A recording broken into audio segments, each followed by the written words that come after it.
세상은 거울과 같다. 사람들과의 관계에서 겪는 문제들 중 대부분은 스스로와의 관계에서 겪고 있는 문제를 거울처럼 보여주고 있다. 밖으로 나가서 남들을 바꿔놓을 필요는 없다. 우리 자신의 생각들을 조금씩 바꿔나가다 보면 주위 사람들과의 관계는 자동적으로 개선된다. 책 읽는 다락방의 제이입니다. 우리는 주변에서 어떤 문제가 생기면 꼭 남 탓을 하는 사람들을 쉽게 봅니다. 결혼 생활이 불행한 것도 상대를 잘못 만나서고, 애가 말을 듣지 않는 것도 애가 문제여서 그렇다는 거죠. 매출이 떨어진 것도 클라이언트를 잘못 만나서 그런 거고, 동료나 친구가 자신을 까칠하게 대하는 것도 그들이 이상해서라고 생각합니다. 그런데 옆에서 이 상황을 바라보는 사람들의 생각도 과연 그럴까요? 오늘 소개해드릴 책은 미디어 숲에서 펴낸 모든 관계는 나에게 달려있다인데요. 이 책의 저자인 황시토아는 20여 년간 심리학 교육을 응용해 심리학 이론을 기업관리, 결혼, 가정, 자녀교육 등에 성공적으로 접목해왔습니다. 중국에서 유명한 심리학 플랫폼인 이신이를 창립해서 다양한 계층의 심리학 서비스를 제공하고 있다고 합니다. 저자는 서문에서 이런 얘기를 합니다. 모든 관계는 나에게 달려있다. 이 말은 심리학의 지당한 명언으로 어떠한 관계에도 적용된다. 내가 상대를 어떻게 대하느냐에 따라 상대방이 나를 대하는 태도가 결정된다. 아이가 말을 듣지 않고 나약하고 무책임한 것은 부모가 교육을 잘못하고 어렸을 때부터 응석을 받아줬기 때문이다. 친구는 아마도 언제나 주관이 없는 나의 모습으로 인해 습관적으로 나를 무시하게 됐을 것이다. 동료가 나를 존중하지 않고 호구로 여기는 것은 소심해서 이도저도 못하는 모습이 상대에게 이용하기 쉽다는 인상을 주었기 때문일 수 있다. 간단히 말해 우리는 무의식적으로 다른 사람들에게 자신을 어떻게 대하면 되는지 가르쳐주는 셈이다. 누군가는 상대에게 자신을 존중하라고 가르치고, 누군가는 자신을 어떻게 사랑하면 되는지 알려준다. 하지만 누군가는 자신에게 상처 주는 방법을 가르친다. 어려운 상황 앞에서 불평하는 것은 전혀 도움이 되지 않는다. 그것과 맞서는 것도 오히려 깊은 수렁에 빠지게 만든다. 그럼 어떻게 해야 할까? 우리는 왜 반복해서 공경에 빠지는 걸까? 그건 바로 익숙한 삶의 패턴과 연관이 있다. 삶의 패턴이란 소위 말하는 성격 또는 습관으로 그 뒤에는 한 사람의 신념이 깔려 있다. 신념은 사람의 행동을 결정하고 행동은 결과로 이어진다. 오늘 마주한 고통은 과거의 행동이 가져온 결과이며 우리가 가진 신념에 의해 결정된 것이다. 내면의 번뇌, 혼란, 실망, 그리고 피로 등은 모두 신념과 관련이 있다. 나는 사람의 운명을 결정짓는 신념을 인생 소프트웨어라고 부른다. 만약 이 소프트웨어가 바뀌지 않는다면 삶은 계속해서 과거의 패턴을 그대로 반복할 것이다. 인생은 결국 내면의 소프트웨어가 밖으로 드러나는 것으로 인생 소프트웨어가 사람의 일생을 결정짓는다. 이 소프트웨어가 바뀌기만 한다면 연애, 결혼, 가정생활, 그리고 사업 등 인생의 다방면에 좋은 영향을 미친다. 그렇기에 새로운 내가 되기 위해 해야 할 첫 번째 단계는 자신의 내면에 있는 패턴을 인식하는 것이다. 이것을 인식한 다음에야 우리는 새롭게 남은 인생을 살아갈 수 있다. 이 책에는 이 인생 소프트웨어를 업그레이드하는 데 도움을 주는 좋은 글들이 많이 담겨 있는데요. 이 가운데 여러분에게 소개하고 싶은 글의 주요 내용을 정리해서 소개해 드리겠습니다.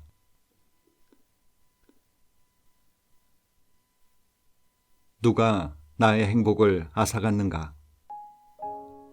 인간의 천성인 비교에서 벗어날 수 있을까? 행복을 논할 때 부탄이라는 나라를 빼놓을 수 없다. 부탄은 세계에서 가장 행복지수가 높은 국가이다. 몇 년 전에 부탄에 가봤는데 그곳은 풍경이 빼어나게 아름다운 것 말고는 경제 상황이 좋지 않아 대부분이 가난했다. 하지만 그들의 순수한 눈빛과 순진한 웃음에서 알 수 있듯이 행복감은 정말 높아 보였다. 중국을 바라보면 개혁 개방 이후 40년 동안 놀랄 정도로 발전했지만 물질적으로 풍요로운 오늘날 대부분의 사람들은 걱정 가득한 나날을 보내고 있다. 일찍이 부자가 된 사람들도 예외가 아니다. 그들의 불안감은 보통 사람들보다 더 심하다. 왜 경제적 조건이 부탄보다 좋은데도 행복감은 부탄 사람들보다 훨씬 못할까? 이 문제에 대한 답은 어렵지 않다. 다음 이야기를 들어보자. 당신은 그 나이에 무엇을 했는가라는 글이 인터넷에서 폭발적인 인기를 얻은 적이 있다. 저커버그는 34세에 72조 원의 재산을 가졌다. 당신은 그 나이에 무엇을 했는가? 마와텅은 47세에 54조 원의 재산을 가졌다. 당신은 그 나이에 무엇을 했는가? 빌 게이츠는 60세에 90조 원의 재산을 가졌다. 당신은 그 나이에 무엇을 했는가? 리자청은 90세에 36조 원의 재산을 가졌다. 당신은 그 나이에 무엇을 했는가? 글을 읽으면 일단 한숨부터 나올 것이다. 그래, 이 나이에 지금 나는 뭘 하고 있는가? 각자 어떤 하루를 보냈든 자신보다 더 뛰어난 사람은 있게 마련이다. 일단 다른 사람과 경쟁하고 비교하기 시작하면 불안하지 않을 수 없어서 필사적으로 앞으로 달려간다. 대다수 사람들의 인생은 이때부터 비슷한 길을 걷는다. 과연 이렇게 살면서 행복할 수 있을까? 비교를 한자로 쓰면 견줄비, 견줄교이다. 빗자는 두 자루의 비수처럼 한 줌은 다른 사람에게, 한 줌은 자기 자신에게 꽂혀 있다. 한자의 모양새처럼 남들과 비교하며 더 행복해지려고만 하는 것은 자학하는 것과 다름없다. 그런데도 사람들은 왜 다른 사람과 비교하려 할까? 짧은 이야기를 보자. 두 친구가 숲에서 맹수 한 마리를 만났다. 그러자 그중 한 명은 바로 가벼운 운동화로 갈아 신었다. 다른 사람이 말했다. 아무리 신발을 바꿔 신어도 맹수보다 빠를 순 없어. 그러자 그 사람은 난 너만 뛰어넘으면 돼 라고 대답했다. 이 이야기는 사람들이 남과 비교하는 이유를 잘 설명해 준다. 재난이 닥쳤을 때 어떤 사람이 생존할 확률이 더 큰가?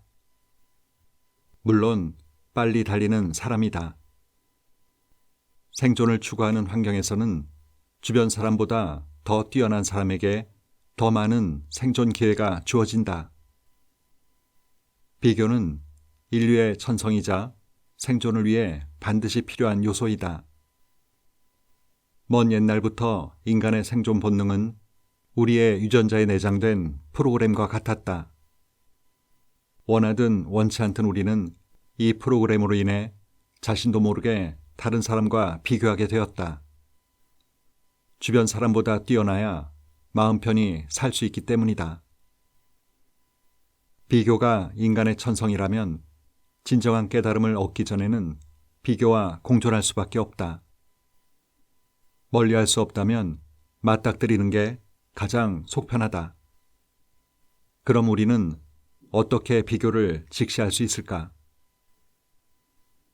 질투하기보다 차라리 부러워하라. 비교할 때 사람들은 일반적으로 부러움과 질투라는 두 가지 감정을 느낀다.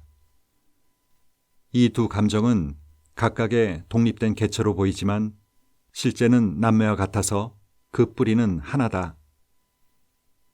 부러움이란 남이 가진 것을 보고 자신도 갖기를 원하며 자신의 신분이나 업적, 재산 등이 남보다 못하다는 것을 깨닫고 얻기를 갈망하거나 다른 사람처럼 되길 희망하는 감정을 말한다.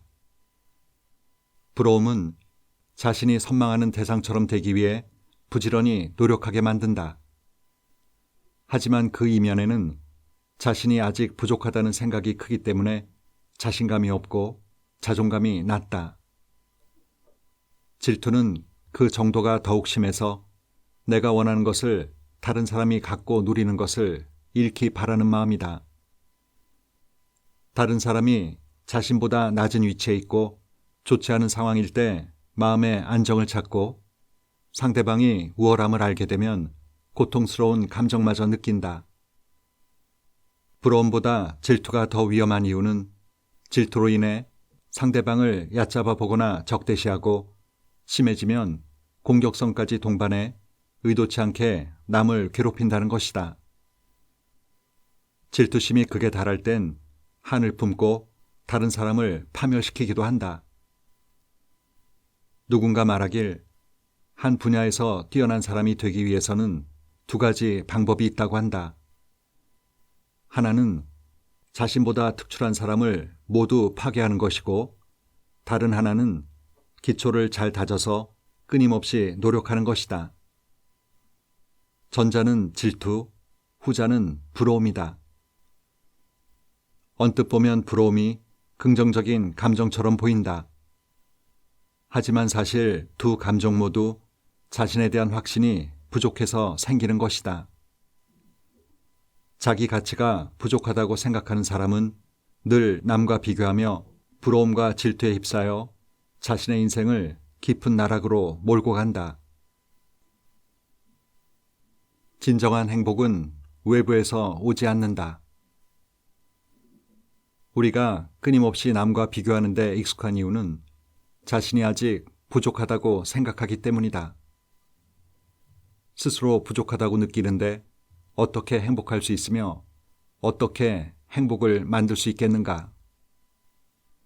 앞서 내가 부탄의 지금의 틴레이 전 총리에게 물었던 질문을 기억하는가? 부탄에서 일부 사람들이 먼저 부자가 된다면 행복지수가 낮아지지 않겠냐고 물었는데 그때 그는 이렇게 답했다. 행복해지는 방법에는 두 가지가 있습니다. 하나는 자신을 중심으로 바깥에서 행복을 얻으려고 하는 것으로 자극에 대한 반응을 통해 자신을 만족시키는 방식입니다. 오감을 통해 행복의 원천을 얻는 것이죠. 이런 만족은 외적인 자극으로 얻어지므로 짧을 뿐만 아니라 위험합니다.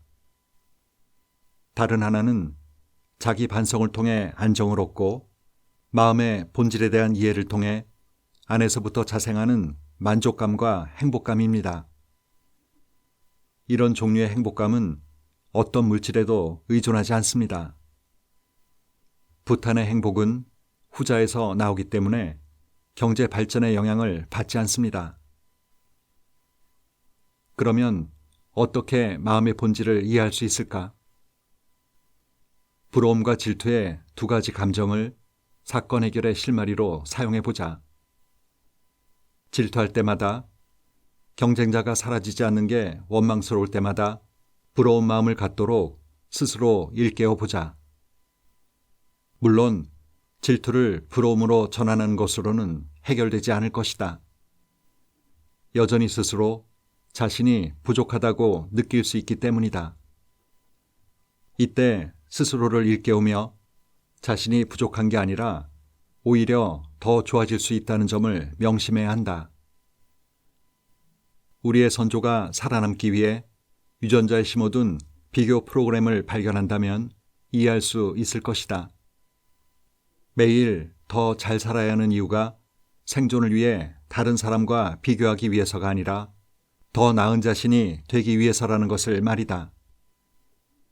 이는 보이지 않는 스트레스에서 벗어날 수 있는 방법이다. 마음이 평안할 때 자연스레 행복을 느끼게 된다. 우리는 항상 행복이 외적인 요인에서 온다고 생각하고 물질적인 풍요를 추구한다. 그러나 물질은 그저 사는데 필요한 것일 뿐이며 물질을 추구하는 것이 우리의 행복을 오래 지속시킬 수는 없다. 진정한 행복은 내면의 풍성함에서 온다는 것을 깨닫는 사람이 점점 더 늘어나길 바란다. 만족과 현실 안주는 다르다. 과거와 현재의 자신을 기쁘게 받아들여라. 주위를 돌아보면 현실에 안주하며 자신이 옳다는 것을 증명하는데 거의 모든 힘을 쏟는 사람이 많다는 걸 알게 된다. 물론 자신을 받아들이는 것과 만족하며 기뻐하는 것이 나쁜 것은 아니다. 이 두 가지 모두 수행자가 기본적으로 갖춰야 할 태도이다. 그저 몇몇 사람들이 이를 현실에 안주하는 이유로 핑계를 대는 것이 안타까울 뿐이다. 그러면 우리는 어떻게 진정으로 자신을 받아들이고 만족하며 기뻐할 수 있을까? 우선 받아들임은 수용하는 것과 다르고 만족은 현실에 안주하는 것을 의미하지 않는다는 것을 알아야 한다. 받아들인다는 것은 시간 프레임이 있는 것으로 과거와 현재의 자신을 관용하고 기쁘게 받아들인다는 의미다. 미래에 대해 개방적인 자세를 갖고 앞으로 더 나아질 수 있다고 믿고 노력하는 것이다. 받아들이는 대상은 사람이며 과거의 내가 어떻든 상관없이 아무것도 되지 않더라도 나를 받아들이며 좋아하고 스스로 더 나아지기 위해 쏟은 노력을 높게 평가하는 것이다. 그러나 받아들이는 대상이 일이라면 결과가 좋지 못했던 행동에 대해서 끊임없이 수정하고 개선하며 발전시킨다. 또한 만족할 줄 아는 것은 지금 내가 가진 모든 것에 감사하고 자신에게 주어진 모든 자원을 누리고 그 가치를 드러낼 수 있게 하는 것이다. 만족할 줄 아는 것은 현실에 안주하는 것도 아니고 그렇다고 과거에 스스로를 가두고 그 자리에 멈추는 것도 아니다. 오히려 미래에 대한 희망을 품고 적극적이고 주체적으로 살아가는 삶의 자세를 말한다. 반면 현실에 안주하는 태도는 현재의 것에만 만족하고 진취적인 것에 대해 생각하지 않으며 지금 있는 곳에 멈춰서는 수동적인 삶의 자세이다. 지금 가지고 있는 모든 것이 나의 기초이고 내 삶의 터전이기 때문에 그것을 부정하고 거부하는 것이 아니라 받아들이고 감사해야 한다. 감사하는 마음으로 지금 주어진 모든 것을 소중히 여겨야 비로소 자신의 영역을 넓히고 인생을 더욱 아름답게 만들 수 있다. 더 나은 인생을 위한 러버 원칙. 하나님, 제게 바꿀 수 없는 것은 인정하는 평정심을 주십시오. 제게 바꿀 수 있는 것을 바꿀 수 있는 용기를 주세요. 제게 이 둘을 분별할 수 있는 지혜를 주세요. 이 문구는 무척 유명한 기도문이다. 우리는 무엇을 바꿀 수 있고 또 무엇을 바꿀 수 없는가?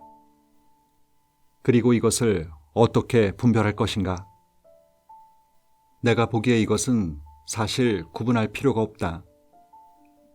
현존하는 모든 것이 과거에 우리가 만들 수 있었던 최고의 성과이기 때문이다. 그러나 세상은 변하고 사람도 변한다는 것을 기억하라. 우리는 미래에 대해 열린 자세를 갖고 변화의 눈으로 바라봐야 한다. 무슨 일이 있어도 나의 스승이었던 장고웨이 박사가 제시한 러버 원칙에 부합한다면 굳이 바꿀 필요 없이 시간이 흐를수록 자연스레 더 나은 인생을 살게 된다는 점을 알게 될 것이다. 러버 원칙은 5개의 영어 단어 이니셜로 구성되어 있다. learning, 배움. 성공을 하든 실패를 하든 배우겠다는 마음가짐만 있으면 모든 것에서 무언가를 배울 수 있다. 배우겠다는 자세를 유지할 때 자연히 더 나은 자신을 만나게 될 것이다. outcomes, 결과. 장고웨이 박사는 목표 없는 배 한 척에게는 바다에서 어떤 바람이 불어도 순풍이 아니라고 했다. 하지만 자신이 도달할 목적지를 정확히 알고 방향을 설정하면 어떤 바람이 불어도 자연스레 돛을 조종할 수 있고 사방에서 불어오는 바람이 힘을 실어줄 것이다. value, 가치. 모든 행동 뒤에는 긍정적인 동기가 있고 일어나는 모든 일 이면에는 자신의 가치가 있다. 앞에 놓인 돌이 걸림돌인가 아니면 징검다리인가? 그것은 자신이 돌을 어디에 두는지 어떻게 사용하는지에 달려있다. 마음이 있는 곳에 에너지는 따라오기 마련이다. 마음속에 자신만의 가치가 있는 한 모든 것이 품고 있는 가치를 발견할 수 있을 것이다. 에콜로지, 전체적인 균형. 어떤 일이라도 반드시 내가 좋고 상대방이 좋고 모두가 전체적으로 좋은 균형 잡힌 상태에서만 장기적으로 발전할 수 있다. 어느 한쪽의 이익이 고려되지 않는다면 반드시 저항이나 공격 또는 파괴를 불러온다. 자연에 보이지 않는 힘이 모든 것을 균형 상태로 되돌리려 하기 때문이다. responsibility, 책임. 사람들은 항상 타인이나 환경을 탓하며 일생을 수동적인 자세로 살아간다. 인생을 스스로 책임지려는 순간 그는 이미 인생의 주도권을 찾아온 것이고 점점 더 성숙해져서 자연스레 성장하는 삶을 살게 된다. 미래를 마주할 때 우리가 이 5가지 원칙을 지키며 살 수 있다면 나는 바꿀 수 있는 것들이 자연스레 점점 더 좋아질 것이라고 믿는다. 그리고 잠시 변할 수 없는 것들은 우리가 그것을 받아들이고 미래의 가능성을 열어놓는 한 언젠가 우리에게 의외의 놀라움을 안겨줄 것이다. 그렇다면 무엇이 변할 수 있고 변할 수 없는지를 분별하는 일은 더 이상 무의미하게 된다. 그러므로 하나님에게 지혜를 달라고 기도하기보다 러버가 되어라. 자신이 이렇게밖에 살 수 없다는 것을 증명하는데 가진 것들을 사용하기보다 그것들을 이용해 인생을 확장하라. 타인이 준 한 번의 상처에 너무 오래 아파하지 마라. 심리상담 분야에는 매우 권위 있는 사례가 하나 있다. 젊은 시절 성폭력을 당해 깊은 상처를 입은 여성의 이야기다. 그녀는 10여 년 동안 줄곧 상처를 회복하지 못했고 그로 인해 연애를 하거나 결혼할 엄두를 내지 못했다. 그래서 그녀는 심리상담사를 통해 자신의 상처가 치유되고 고통에서 벗어나길 바랐다. 상담사는 그녀에게 그 나쁜 놈은 딱 한 번 당신을 폭행했는데 당신은 왜 10년 동안 스스로를 폭행하세요? 라고 물었다. 이 말은 그녀에게 아주 무겁게 다가왔다. 하지만 그 무게 덕분에 오랫동안 고통에 빠져있던 그녀의 마음이 서서히 깨어나게 되었다. 그렇다. 그 사람들이 가한 행위 한 번에 왜 우리는 그 상처를 몇 년, 수십 년, 더 나아가서 한평생 붙들고 자신을 괴롭혀야 하는가? 우리에게 상처를 준 사람들은 정말 나쁘고 그들에 대한 분노가 가득한 것은 정상적인 정서적 반응이다. 그러나 그 증오로 인해 나는 식욕도 잃고 잠도 못 자게 된다. 우리는 왜 스스로를 이토록 고통스럽게 하는가? 나를 다치게 한 사람들을 우리는 어떻게 대해야 할 것인가? 어떻게 하면 다시 평온한 나날을 보낼 수 있을 것인가? 누군가는 그들을 용서하라고 말할지도 모른다.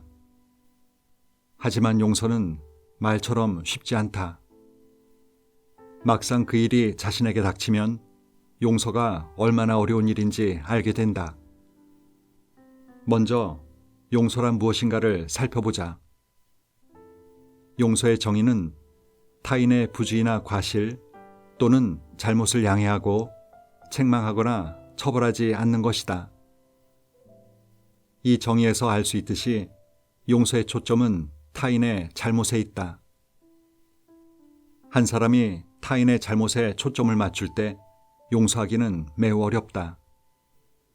이것이 바로 우리가 용서하고 싶어도 용서할 수 없는 이유다. 왜냐하면 우리는 항상 상대방의 잘못만 보기 때문이다. 이를 통해 용서는 조건부라는 걸 알 수 있다. 관계 속에서 우리는 종종 이런 이야기를 듣는다. 만약 네가 이렇게 바뀐다면 용서할게. 과연 우리가 다른 사람의 인생을 바꿀 수 있을까? 다른 사람을 조종할 수 있을까? 내가 어떻게 선택할지를 상대방이 바뀌는지 아닌지를 보고 결정한다면 이는 인생의 리모컨을 다른 사람에게 맡기는 것과 다름없다. 원망하기보다 자신의 상처를 치료하는 것이 낫다. 용서의 글자의 구조를 보면 용서의 선은 마음심에 따를 열을 붙여 마음이 넓어지면 자유롭게 된다는 의미를 품고 있다. 그래서 용서는 자기 자신을 위한 것이고 자기 수련의 결실이다. 다른 사람이 잘못한 것은 바꿀 수 없지만 자신의 마음을 편히 먹으면 세상이 평안해진다. 길을 가다가 미친 개에게 물렸을 때 개가 바뀌기를 바랄 것인가? 미친 개는 그저 미친 개일 뿐이다. 아무리 미워한다 한들 개에게 물린 상처는 여전히 선혈이 낭자하고 낫지 않는다. 중요한 것은 상처를 닦고 광견병 백신을 맞으며 미친 개에게 물린 상처를 치료한 후 상처가 계속 몸에 해를 입히지 않도록 하는 것이다. 개를 탓하기보다 자신의 상처를 치유하는 것이 우리가 할 일이다. 상처받은 쪽은 미친 개가 아니라 내 자신이기 때문이다. 꼭 용서할 필요는 없지만 관용할 수는 있다. 우리는 다른 사람을 변화시키거나 통제할 수 없다.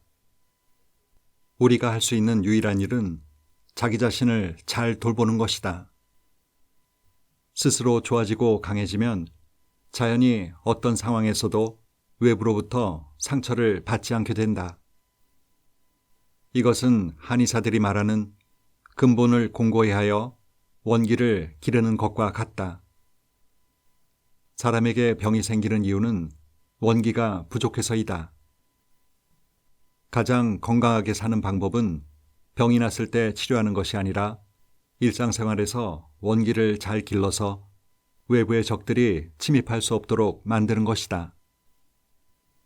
과거의 상처나 원한으로 잠을 못 이룬다면 좀 더 높은 자리에 서서 다른 사람의 처지를 보고 문제를 다른 각도에서 바라보며 진실을 탐구하는 것도 좋은 방법이다. 내가 왜 나를 다치게 한 사람들을 용서해야 하느냐고 반문할 수도 있다. 너무 명백하게 존재하는 상처 앞에서 용서는커녕 미워할 수밖에 없다는 것이다. 사실 각자의 인생인 만큼 자기 마음으로 살면 되니까 당연히 상대를 미워할 수도 있다. 다만 상대를 미워하는 동안 상처받는 것은 정작 본인임을 깨닫기를 바랄 뿐이다. 다른 사람은 나에게 한 번 상처 줬는데 왜 우리는 자신을 오랫동안 상처 주고 있는가? 만약 이러한 진실을 제대로 볼 수 있다면 아마 스스로에게 왜 이렇게 미련했지? 라는 생각이 들 것이다. 그런 후에 회심의 미소를 지으며 모든 것을 깨달을 것이다. 그렇다. 우리가 꼭 모든 것을 용서해야 하는 것은 아니지만 내 인생을 위해 용서를 할 수도 있다. 용서는 쉽지 않지만 해볼 만하다. 그리고 모두가 직면해야 할 인생의 숙제이기도 하다. 미야자키 하야오는 이렇게 말했다. 마음이 강해야 사과할 수 있다. 하지만 마음이 더 강해야 용서할 수 있다. 참을인자 셋이면 살인도 피한다라는 속담이 있죠. 마음심에 칼날인으로 이루어진 참을인자는 심장을 찌르는 듯한 아픔을 인내하고 견디다라는 뜻인데요. 무조건 참고 견디는 사람이 좋은 사람일까요? 사실 이렇게 참기만 하다 보면 살인은 피할 수 있을지는 몰라도 화병으로 자신이 죽을 수도 있습니다. 부정적인 감정은 억누른다고 없어지는 게 아니니까요. 적절한 방법으로 해소도 하고 또 받아들일 줄 알아야 오래 살 수 있습니다. 오늘도 좋은 하루 보내세요.